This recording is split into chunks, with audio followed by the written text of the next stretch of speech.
Hello everyone, welcome to जेनिक educations. आज हम लोग जो अभी आईएएस का पेपर हुआ है जिसका नाम चेंज होकर ईएससी हो गया है 2019, तो उसका टेक्निकल पोर्शन में थोड़ा एनालिसिस कर लेते हैं हम लोग, क्योंकि बहुत सारे स्टूडेंट मुझे बहुत डिफरेंट डिफरेंट सिटीज में मिलते हैं कि सर ईएससी के बारे में बताइए, टफ है या इजी है। क्योंकि यूपीएससी के एग्जाम्स को लेके काफी एक टफ ओरा बना रखा है एग्जाम्स का कि ये वाले एग्जाम्स थोड़े से टफ होते हैं, बट ऐसा कुछ नहीं है। हाँ, एक कंटिन्यूटी, एक लॉन्ग स्पान का एक एग्जाम है, प्री मेंस इंटरव्यू। इस वजह से काफी स्टूडेंट पेशेंस नहीं रख पाते हैं, तो हो सकता है उस वजह से काफी स्टूडेंट सोचते होंगे नहीं गेट वन टाइम एग्जाम है तो गेट को ही ज्यादा अवेयरनेस है। तो ईएससी के बारे में भी महाराष्ट्र की कुछ कोचिंग सेंटर्स पे क्लासेस लिया था, तो वहां पर भी काफी था कि सर ईएससी के बारे में हमें ज्यादा नहीं पता है, कैसे करें, कैसे नॉन टेक पोर्शन हैंडल करें, कैसा क्या करें। तो अभी हम लोग उस बारे में तो बात नहीं करेंगे। अभी जो पेपर हुआ तो उसका एनालिसिस करके बस इस वीडियो का मेरा एक ही पर्पस है कि स्टूडेंट्स को रियलाइज करना है कि कितना आसान एग्जाम होता है। ये ऐसा नहीं है कि बिल्कुल बहुत ज्यादा आसान है, हाँ, बट बहुत ज्यादा टफ नहीं है। एक लेवल बताना चाहता हूं मैं इस वीडियो के थ्रू हर सब्जेक्ट के कि किस सब्जेक्ट के कैसे कैसे क्वेश्चंस आते हैं, कैसे क्वेश्चंस आपको कौन कौन चीजों पे फोकस करते हैं, कौन छोटी छोटी बेसिक्स फंडामेंटल पे, कहाँ आपका अगर स्पीड को अगर आप ध्यान में रखते हो क्वेश्चन एग्जाम हैंडल कर रहे हो तो एक्यूरेसी खो जाता है। तो सबको ध्यान में रखते हुए कहाँ कहाँ टेक्निकल पोर्शन के कौन कौन से सब्जेक्ट पे हमको ध्यान देना चाहिए वो सिर्फ बताना है। मैं सारे क्वेश्चंस डिस्कस करूंगा नहीं, जिससे आपका भी टाइम वेस्ट होगा। बस हाँ, ये जरूर बता दूंगा कि इस वाले सब्जेक्ट के इस पोर्शन से क्वेश्चंस आए थे और इस तरह के क्वेश्चंस आए थे। क्वेश्चन वही डिस्कस करूंगा जिसका थोड़ा सा लगे कि हाँ ये क्वेश्चन करने लायक है। मुझे काफी कम क्वेश्चन मिले, फिर भी मैं कुछ कुछ क्वेश्चन जो मुझे लगता है कि नहीं करने चाहिए फिर भी मैं कर दूंगा, और उसको देखते हुए हम लोग स्टार्ट करते हैं। तो फर्स्ट सब्जेक्ट लेते हैं हम लोग आज नेटवर्क थ्योरी। नेटवर्क थ्योरी में वैसे तो बहुत ज्यादा टफ क्वेश्चंस नहीं आए, काफी बहुत ज्यादा आसान क्वेश्चन आए हैं, जिसमें अगर मैं थोड़ा सा देखूं तो थोड़ा सा बना रखा है। अगर सबसे बात पहले करें हम लोग तो एक क्वेश्चन आया है ओम्स लॉ के ऊपर। ओम्स लॉ एक क्वेश्चन ओम्स लॉ पे था, ठीक है, बहुत इजी क्वेश्चन था, सभी ने कर दिया होगा जो लोग भी एग्जाम दिए होंगे। थ्योरम्स से क्वेश्चंस इस बार अच्छे रहे हैं, सारे लगभग जो इंपॉर्टेंट थ्योरम्स है वहां से क्वेश्चंस आए हैं। थ्योरम से थेवेनिन्स हो गया, Thevenin's, maximum power transfer theorem, maximum power transfer theorem, superposition theorem से भी एक स्टेटमेंट था, सुपरपोजिशन, ठीक है। मैक्सिमम पावर ट्रांसफर से दो क्वेश्चन आए, थेवेनिन से एक आया, इससे एक आया। तो ओवरऑल मैं ये बताना चाह रहा हूं कि सारे और बहुत इजी क्वेश्चंस कि वोल्टेज सोर्स के साथ इंपेडेंस सीरीज में लगता है, पैरेलल में लगता है, इस तरह से क्वेश्चन पूछे हुए। Maximum power transfer, source load, source resistance और लोड रेजिस्टेंस के बीच में क्या रिलेशन होता है, कब मैक्सिमम पावर ट्रांसफर फ्लो होगा, इस तरह से कोई एक स्टेटमेंट दे दिया सुपरपोजिशन थ्योरम के रिलेटेड और पूछा है कि कौन सी थ्योरम का स्टेटमेंट है। तो इस तरीके से क्वेश्चन आए हुए हैं, तो उन सबको डिस्कस करके हम लोग टाइम वेस्ट बिल्कुल नहीं करेंगे।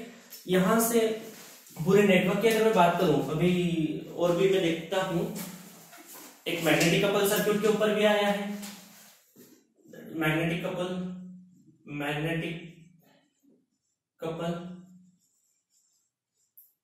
उसके ऊपर भी एक क्वेश्चन आया हुआ है। उसके बाद बेसिक आरएलसी से भी एक क्वेश्चन आया है, बेसिक रेजिस्टेंस से भी एक क्वेश्चन आया है। टू पोर्ट से दो क्वेश्चन आए हैं, टू पोर्ट, बस सिर्फ रिलेशंस थे टू पोर्ट में, इससे ज्यादा कुछ था नहीं। टू पोर्ट से दो क्वेश्चंस थे, और एसी एनालिसिस से क्वेश्चन था, एसी एनालिसिस से ये क्वेश्चन में थोड़ा सा एक क्वेश्चन मुझे लगा है कि डिस्कस करने लायक है एसी का, तो वो भी क्वेश्चन डिस्कस करने लायक नहीं है, फिर भी मैं एक एसी एनालिसिस का एक क्वेश्चन जरूर बताऊंगा आपको, जो सिर्फ एक ही क्वेश्चन है जो थोड़ा सा लगा मुझे कि हाँ ये डिस्कस करने लायक था। बाकी तो सारे क्वेश्चन स्ट्रेट फॉरवर्ड, आपको चीजें फंडामेंटल पता है तो बन जाएगा। बहुत ज्यादा कुछ ऐसा नहीं सोचना है कि बहुत पेन भी नहीं उठाना है। इवन इन सारे क्वेश्चंस में अगर मैं एक एसी एनालिसिस में क्वेश्चन छोड़ दूं तो बाकी सारे क्वेश्चंस में आपको पेन भी नहीं उठाना है, उसके बिना ही आप सारे क्वेश्चंस कर दोगे। ठीक है, तो मैं एक क्वेश्चन लिखता हूं। ये क्वेश्चन है एसी एनालिसिस का, जो मुझे लगा कि थोड़ा सा बताना चाहिए, क्योंकि हो सकता है अप्रोच डिफरेंट अप्रोच से आप जा सकते हैं। वैसे मोस्ट ऑफ द पीपल के लिए काफी आसान क्वेश्चन है। ठीक है, वंस अगेन आई रिपीट, मेरा सिर्फ और सिर्फ इंटेंशन ये है कि जो लोग ईएससी एग्जाम से डरते हैं सिर्फ उन्हें ये रियलाइज कराना है कि एग्जाम काफी इजी है। ठीक है, तो क्वेश्चन देखते हैं। The impedance of a parallel circuit 10 - j30 ohm at 1 megahertz, the value of circuit element will be. एक टोटल इम्पीडेंस दे रखा है इस सर्किट का, उसका फ्रीक्वेंसी भी मेंशन है 1 मेगाहर्ट्ज, और आपको चार ऑप्शन से रेजिस्टेंस और कैपेसिटेंस का वैल्यू कितना है। तो अगर हम लोग यहां से देखें तो हम लोग का जो दिमाग है वो ज्यादातर पैरेलल सर्किट की बजाय सीरीज सर्किट सॉल्व करने के लिए ज्यादा फिजिबल होता है। अब पैरेलल सर्किट आप सभी ने पढ़ा होगा कि अगर हमको यहाँ से सॉल्व करना है तो हम एडमिटेंस के फॉर्म में करें तो ज्यादा बेटर है। ये जो भी गिवन है ये हमें कौन सा दे रखा है, इम्पीडेंस दे रखा है। तो हमें पता है कि इम्पीडेंस इक्वल टू क्या होता है 1/एडमिटेंस, और यहाँ पे अगर मैं एडमिटेंस निकालूं तो 1/10 - j30। ठीक है, इसको अगर मुझे इमेजिनरी पार्ट को सॉल्व करना है तो क्या करेंगे हम लोग, रेशनलाइजेशन कर दिया। ठीक है, जब इसको सॉल्व करेंगे हम लोग तो कितना आ जाएगा, ये 10 + j30, और इसको मैं डायरेक्टली लिख देता हूं 1000।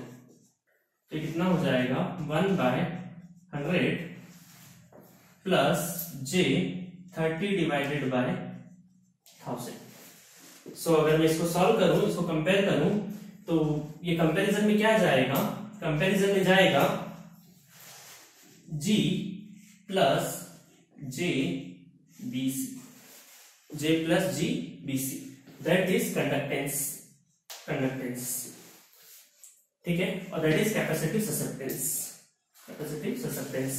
तो यहां से अगर हम लोग कंपेयर करें तो G को क्या लिख सकते हैं हम लोग, G = 1/R। तो यहाँ पे G कितना दे रखा है 1/100, तो R कितना हो जाएगा, दैट इज 100 ओम। तो दूसरा एलिमेंट निकालने से पहले एक बार ऑप्शन चेक कर ले हम लोग। तो यहाँ पे 100 हमारे पास, ये 10 है नहीं आएगा, ये 10 है नहीं आएगा, इन दोनों बी और डी में से पॉसिबिलिटी।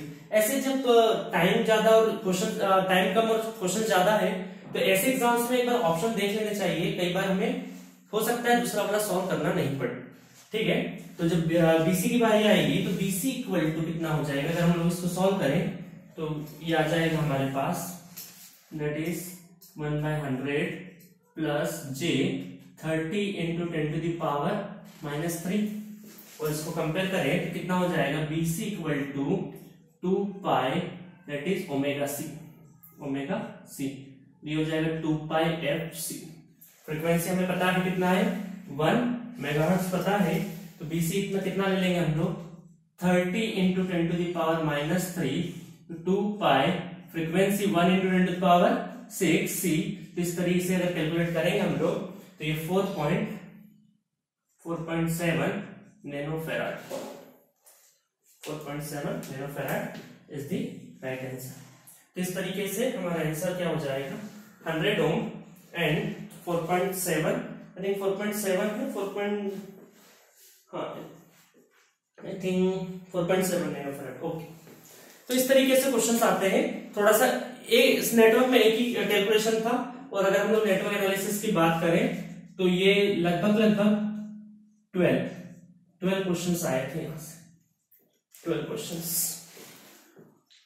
तो आउट ऑफ 150 क्वेश्चंस 12 क्वेश्चंस कहां से थे, सिर्फ और सिर्फ नेटवर्क थ्योरी से थे, सारे के सारे इजी पोर्शन से। तो अब हम लोग चलिए नेक्स्ट सब्जेक्ट का देखते हैं, या टाइम वेस्ट नहीं करते हम ज्यादा।